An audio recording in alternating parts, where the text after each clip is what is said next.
Let's watch this video. The toxic meta that broke League of Legends. Oh my god, React content.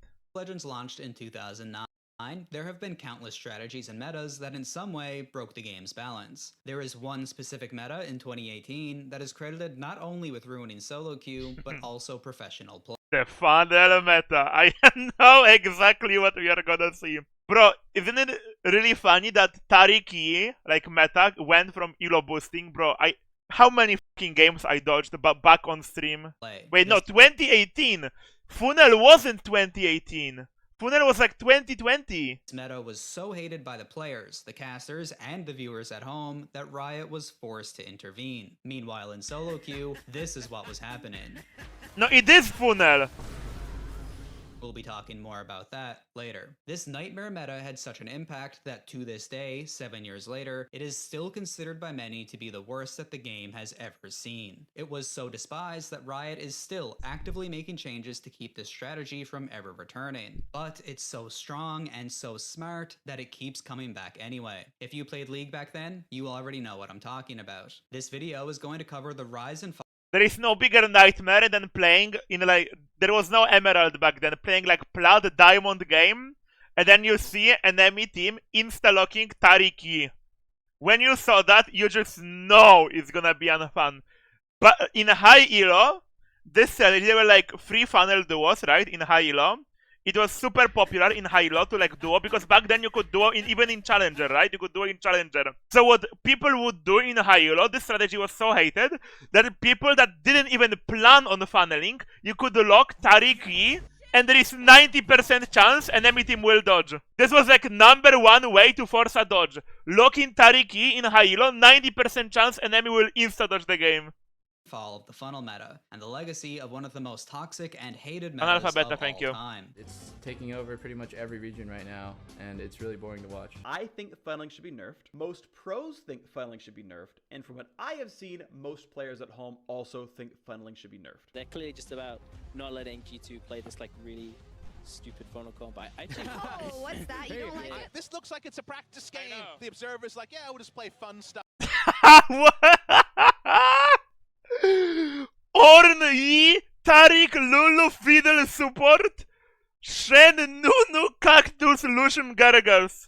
No, this is the meta. Like, why is that in the game? The funnel meta is one of the most well-known in League's history, but for those who are lucky enough to have not lived through it, the strategy involved funneling as many resources as possible onto one single player. This was in the form of a laner and jungle duo, usually in the mid lane. One player played... In case some people wondering why Nunu with a Cartus, this was old Nunu.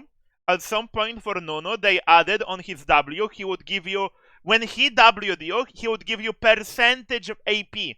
He would just give you like a Rabadon, basically, right? That's why it worked with Cartus. So Nunu would just walk around, bite the camps so Cactus can easily clear them, and then give Cartus AP.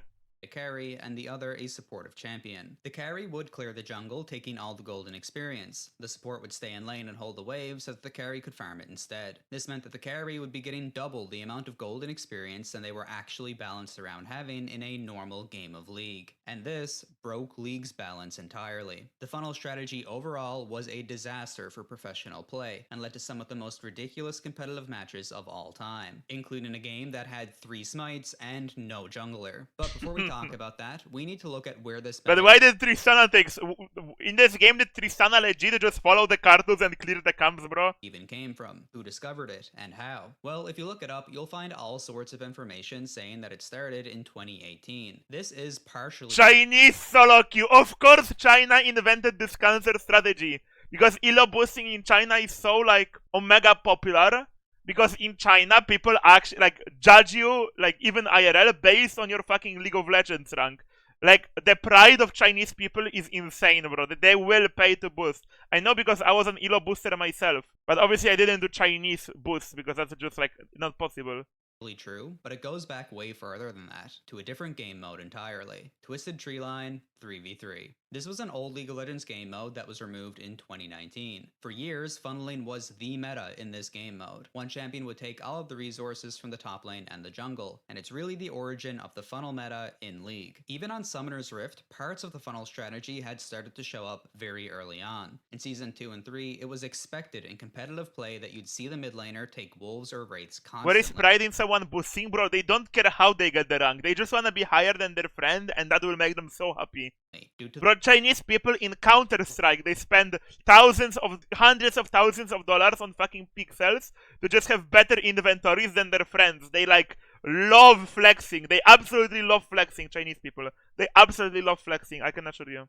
To the lead that it would give in lane. Then of course they'd start taking blue buff too. Jungling was truly a miserable experience. In 2017 though, a full year before the funnel strategy gained popularity, boosters on the Chinese servers were using it as their go-to strategy. You can even find posts from people around this time confused about what this strategy was, asking for explanation. I remember this was first iteration of funnel, but they didn't play it with Kayle and Yi.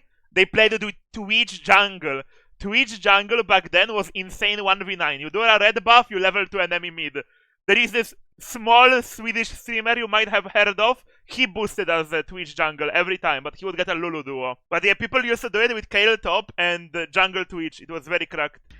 About how they lost so fast with seemingly no counterplay. Ashura, These thank you. boosters relied on ranking accounts up quickly and reliably to make a living. So if there's an optimal way to rank up, they're going to find it. And that is exactly what happened. Master Yi and Taric would eventually become the faces of the funnel strategy, but on the Chinese server, it was originally played mostly with Kayle instead of Taric, using her ultimate to make Yi.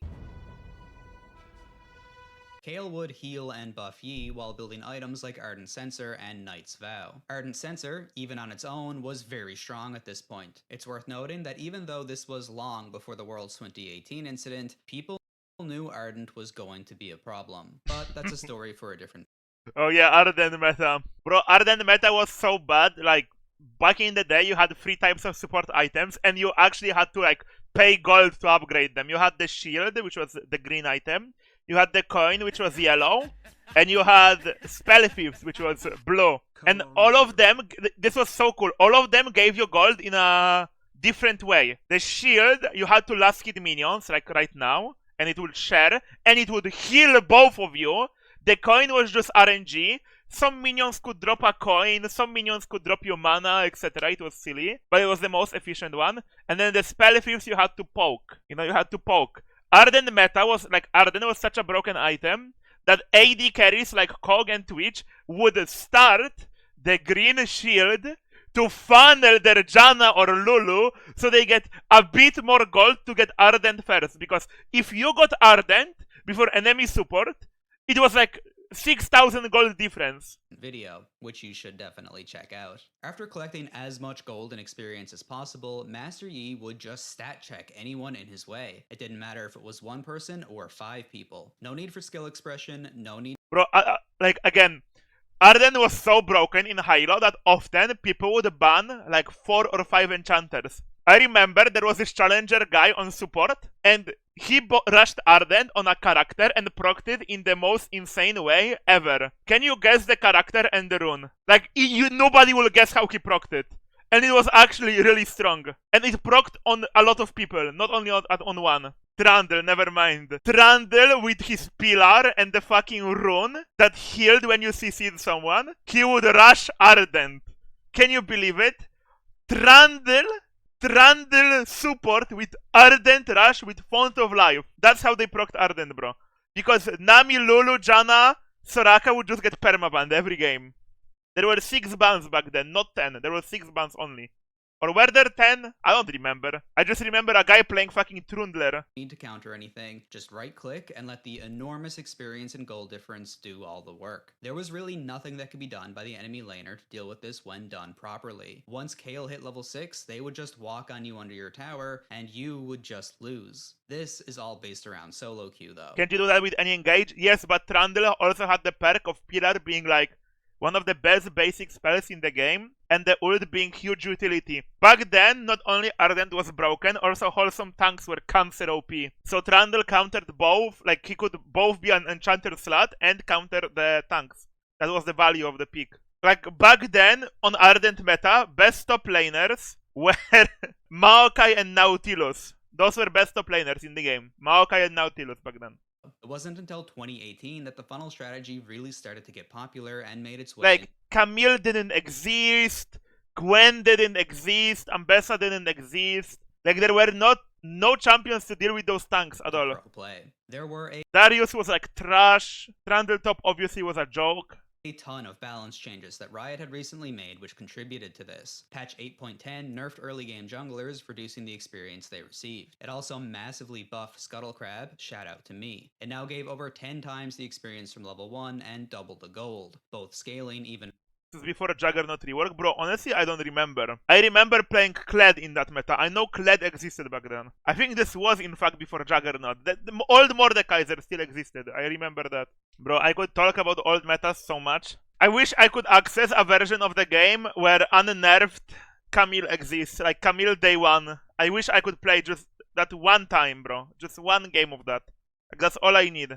And further throughout the game. Let's This was back to the a video. huge buff to funneling, because the team that was doing it was able to have complete control of Scuttlecrab as they had permanent lane priority. There was nothing that could be done to contest them, especially because early game junglers had just been nerfed. So there was even less of a chance of successfully contesting the duo. This was also a time when challenging Smite still existed, and it was ridiculously strong. It basically made it impossible to lose most 1v1. All the red smite, just seeing this is pissing me off. It was back when junglers could just like 1v1 you, bro. A jungler should never be able to 1v1 a solo laner unless super fed. But look what this gave you. Look what this gave you. When you smited someone, they deal 10% less damage to you, and you deal true damage over time to them. Like you get Gangplank passive. It dealt damage over time. It used to be 20% as well. It was even more stupid, bro. It made the enemy deal less damage to you, it revealed them, it took their lunch money. There's not much that it didn't do. Patch 8.11 also nerfed AD carry as a role. Classic! Brutally, to the point where it was normal. Those nerfs are insane!